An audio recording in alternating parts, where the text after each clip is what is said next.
Hey everybody, this is 5 Minutes with Ben, and I'm Ben. Today we're going to look at a game that was played in 1977 between Anatoly Karpov and Mark Taimanov. Mark Taimanov is famous for two things, losing in 1971 to Fischer 6-0 in a candidates match. Also, he's a great concert pianist. And he was a strong Soviet grandmaster. Now, this game was played, Karpov was at his peak. 1977, Karpov was the world champion, and he was winning all the tournaments. Maybe Karpov was better in the early 80s when he was more seasoned. But, okay, in 1977, Karpov was the best player in the world. And he has white against Taimanov. And this position, Karpov has extra pawn. He has a passed B pawn. Taimanov has a passed E pawn. And I guess both kings could come under attack. Now here, one variation that doesn't work for two reasons. Knight G3 check takes Rook H8 checkmate. It sounds good, except after Knight G3 check, white can play Rook takes Knight or Queen takes Knight. So not only does that not work, but if you play Rook H8 first, you're still not threatening Knight G3 check because the Queen and the Rook are defending it. So that doesn't work. Black's down a pawn.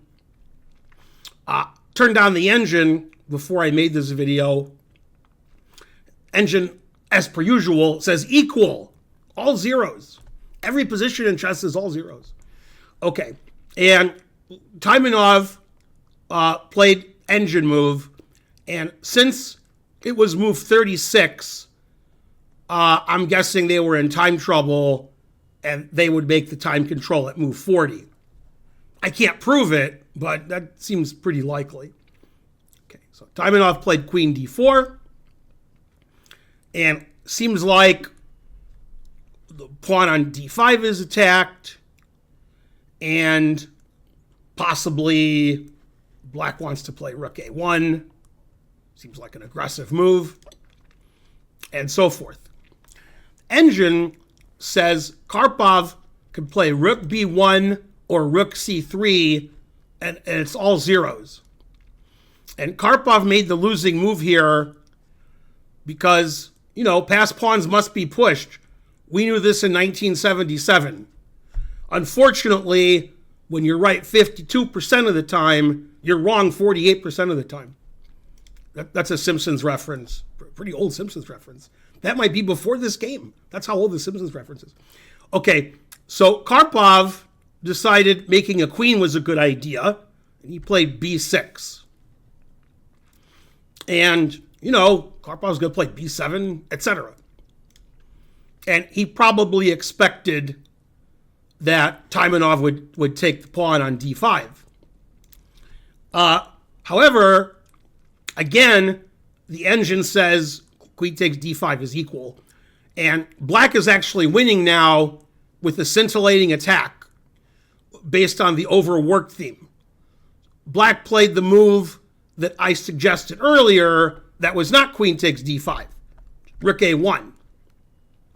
And in this position, the engine says White should play Queen E2.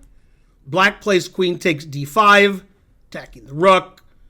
Then White does something about the Rook. And then Black plays Knight D4, attacking the Queen. And the engine says Black is +4 with his strong attack on the 8th rank, and the Queen on D5, and the Knight on D4, preventing the pawn from moving at the moment. Okay, so that's what should have happened, and probably Taimanov would have won because the engine says Black is +4. Okay, so Karpov missed what was going on and played Rook B1. And the reason I'm showing you this is because of this position. I could have started in this position, but that would have been 1 minute with Ben. So I wanted to give you some kind of flavor for what led up to this. Here, Taimanov played a brilliant move and beat the reigning world champion. The move is so good that after Taimanov played the move, Karpov resigned. The game is only half a move longer. So pause your video and try to find the winning move for black. And for some of you, but not many, you know this position because this is a very famous Karpov loss. But I found in my decades of chess study and teaching, when a position is very famous to me, it's not famous to other people. Although for grandmasters, every grandmaster knows this. Okay, because Karpov didn't lose very often with white, especially to a Soviet player. Okay, so winning move, which I already told you when position started, but you probably forgot, is knight g3 check.